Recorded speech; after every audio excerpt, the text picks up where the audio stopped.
Bonjour à toutes et à tous et bienvenue dans cette nouvelle vidéo conseil concernant le semis. Alors je ne vais pas pouvoir décrire avec vous dans cette vidéo toutes les techniques de semis.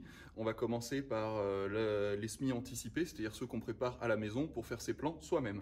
Donc il y a plusieurs techniques pour ça, tout dépend aussi des cultures qu'on va mettre en place et de la période à laquelle on se trouve. Mais il faut savoir qu'on peut faire des semis quasiment toute l'année. Il y a toujours une culture adaptée à la saison en général.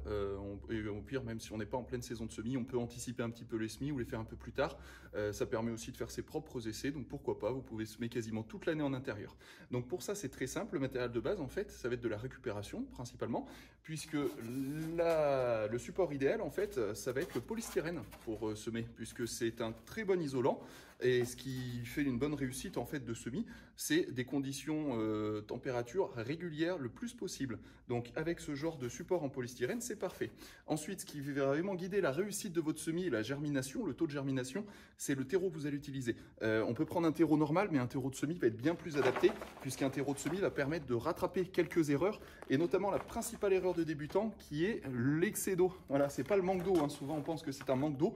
Eh bien, il faut bien se dire que pour le semis, l'excès d'eau fait bien plus mal que le manque d'eau, puisque souvent c'est ce qui leur arrive. Donc un terreau semis en fait va être beaucoup plus léger qu'un terreau classique et va contenir souvent un peu de perlite ou de vermiculite pour évacuer l'excès d'eau. Donc ça c'est très bien. Voilà.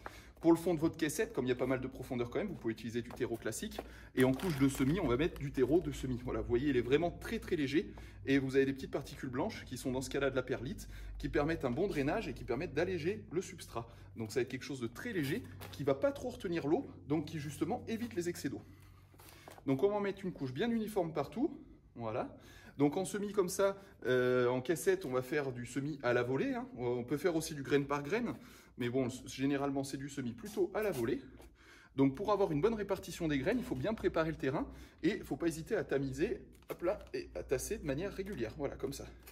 Vous pouvez niveler avec une petite planche. Ça permet d'avoir une surface le plus plane possible, ce qui évitera aux graines de se retrouver toutes dans les mêmes trous dès le départ et d'avoir un semis aléatoire avec une germination aléatoire. Voilà. Bon là par exemple on va prendre l'exemple des radis parce que les radis c'est quelque chose qui est très facile à réussir et qu'on peut semer toute l'année. Et en plus vous pourrez les laisser se développer dans la caissette. Donc ces semis fonctionnent si vous voulez préparer des plants à repiquer, genre des tomates, des poivrons, des aubergines, toutes ces petites graines, même des salades, pourquoi pas aussi. Et le semis de radis lui permet d'être fait à l'intérieur, à l'extérieur comme vous voulez. En fait on peut le faire directement en pleine terre dehors, on peut le faire aussi en caissette et même en appartement. Comme ça vous pourrez manger des radis en permanence. Voilà, donc il faut acquérir le geste hein, avant de commencer. Voilà, et ensuite, dès qu'on a le geste de bonne vibration, on commence le semis. Sans quitter la terre des yeux, puisque c'est ce qui nous permet de voir la répartition des graines. Il faut vraiment être assez concentré. Voilà. Et les graines se sont déposées à peu près partout de manière uniforme. Et donc là, pour recouvrir, comme je le disais, le terreau de semis, c'est l'idéal. Puisque ça offrira la meilleure germination. Donc on recouvre en l'émiettant bien, il ne faut pas qu'il reste de motte, donc on émiette bien. Voilà. Et si toutefois vous n'avez pas de terreau de semis, je vais vous montrer une autre technique qui peut fonctionner. C'est juste la réussite en fait. Hein. Au lieu d'avoir un taux de germination avoisinant les 100%, entre 90% et 100% des graines qui vont germer, ben vous aurez peut-être que 60 ou 70% des graines qui vont germer. Mais voilà, vous pouvez aussi le faire avec du terreau classique et un tamis. Voilà, et là on va tamiser pour récupérer les parties les plus fines du terreau pour recouvrir les graines, comme ça les graines n'auront pas de pression et de contrainte de parties trop épaisses du terreau. Voilà, et tout ce qui vous reste, les parties les plus lourdes et les plus grossières, en fait, vous les gardez pour les mettre dans le fond de la prochaine caissette de semis. Comme ça, il n'y a rien qui ne se perd. Voilà, donc là, vous avez une caissette qui a été faite, hein, moitié terreau de semis, moitié terreau classique, hein, pour vous montrer l'exemple. Mais on voit que le terreau de recouvrement est très léger. Il n'y a pas besoin de tasser forcément à la main, parce qu'on aurait tendance à tasser avec trop d'excès, même avec une planche. Donc, ce que vous faites, c'est simplement vous arroser avec une pomme fine d'arrosage, et la terre va se tasser d'elle-même avec l'action de l'eau. Voilà pour ce qui est le semis en caissette. Ensuite, on va avoir d'autres types de semis. Et les principaux même, ça va être en plaque, hein. C'est comme ça que c'est fait au niveau professionnel. On met une graine par trou souvent, voire plusieurs graines. Hein. Si on veut faire par exemple des plants de mâche ou des plants d'épinards, on va mettre plusieurs plants sans problème, ou des plants de fleurs aussi, on peut les grouper. Vous avez différentes tailles d'alvéoles, hein, puisqu'on a des plaques qui vont contenir sur un format 30 cm par 50 cm environ. Ça va contenir à peu près de 80 à 600 alvéoles selon les tailles. Voilà, donc là c'est du classique moyen. Ça c'est du petit que vous trouverez assez facilement pour démarrer vos semis. Donc le principe est le même, je vais vous montrer sur le petit modèle. Hop là. On peut remplir avec du terreau classique ou terreau de semis. Voilà.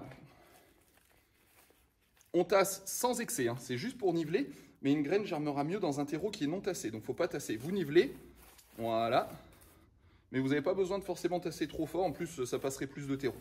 Ensuite, on va faire avec le doigt l'empreinte pour la graine, pour qu'elle se cale bien au milieu de son alvéole, hein, de sa motte. Voilà. Donc là, on va prendre des graines par exemple de mâche, qui vont être des graines un peu plus fines, mais qu'on peut grouper. Comme toutes les salades, hein, vous pouvez grouper aussi, c'est juste que certaines salades ne pousseront pas en groupe, donc il faudra les diviser. Donc soit vous mettez une graine, soit vous en mettez plusieurs, c'est vous qui voyez, selon la culture que vous voulez faire. Généralement, c'est les graines une par une, hein. Si vous faites la plupart des semis, c'est les graines, voilà, une à un alvéole, ça suffit. Hop là, voilà. On en met plusieurs, on recouvre, avec du terreau bien émietté, toujours le même principe. Et voilà, comme je l'ai dit, on ne tasse pas, c'est l'arrosage qui va tasser. Voilà pour ce qui est des semis en plaques. Ensuite, on va pouvoir faire aussi des semis en godet. C'est le cas notamment pour les plus grosses graines. Par exemple, les graines de courgettes, hein. Si vous avez déjà essayé de semer de la courgette, voilà, vous avez dû vous rendre compte que les graines sont vraiment bien plus grandes. Donc ça, on peut les faire directement en godet, les semis de courgettes, hein, sans problème. Une graine par pot. Et là, vous le voyez, les graines sont bien plus grandes. Donc c'est un semis qui est assez facile à réussir. Et ensuite, donc là, vous prenez un petit godet, vous le remplissez de terre, vous mettez la graine dedans. Donc vous embêtez pas à savoir si on la met vers le haut ou vers le bas, puisque de toute façon, la racine et la feuille sortent de la même extrémité de la graine.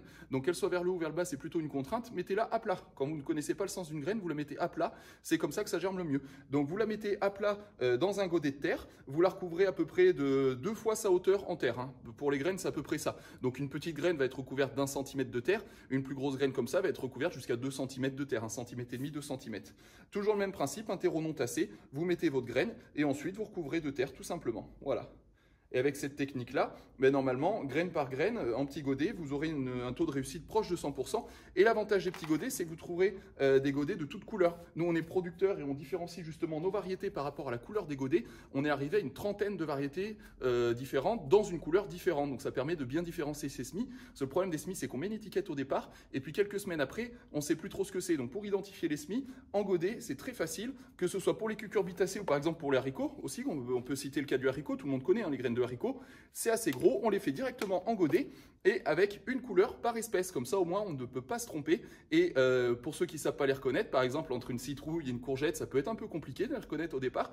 Et ben vous avez les courgettes en godet vert, les citrouilles en godet rouge, c'est la meilleure technique pour s'en souvenir et vous trouverez des godets colorés sans trop de problème.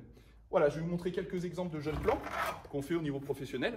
Donc là, c'est une plaque de tomates, par exemple. Donc vous pouvez voir que là, les tomates sont vraiment très très bien en proportion, en hauteur. Elles vont bientôt être rempotées. Et il y a vraiment, on a fait ça avec du terreau de semis et de la vermiculite. C'est ce qui nous permet d'obtenir, là, on est à 100% de réussite sur la plaque, hein. Il y a 250 plants sur cette petite plaque et ils ont tous germé. Et après, voilà, vous pouvez avoir toute une combinaison de plaques, mais toujours avec des plants vraiment très uniformes. C'est l'avantage de travailler sous serre aussi. Mais voilà, vous pouvez vous essayer au semis chez vous, à l'intérieur sans problème, à l'extérieur si vous le souhaitez. Et pour savoir si des graines sont bonnes, si vous avez stocké des graines depuis un certain temps, la technique la plus simple, c'est ce qui consiste à prendre un échantillon de vos graines, vous en prenez quelques-unes, vous les mettez sur de coton humide, bien à la lumière, vous vérifiez que le coton reste humide, et normalement ça va germer en quelques jours, c'est très rapide. Donc ça vous permet de savoir si le lot est bon ou si le lot n'est pas bon. Voilà, ça vous évite de perdre du temps à semer des graines qui ne sont pas bonnes. Voilà. J'espère avoir été assez clair et précis dans cette vidéo. N'hésitez pas à poser toutes vos questions et remarques en commentaire, j'y répondrai avec plaisir. Et à bientôt dans une nouvelle vidéo. Abonnez-vous à notre chaîne. Merci.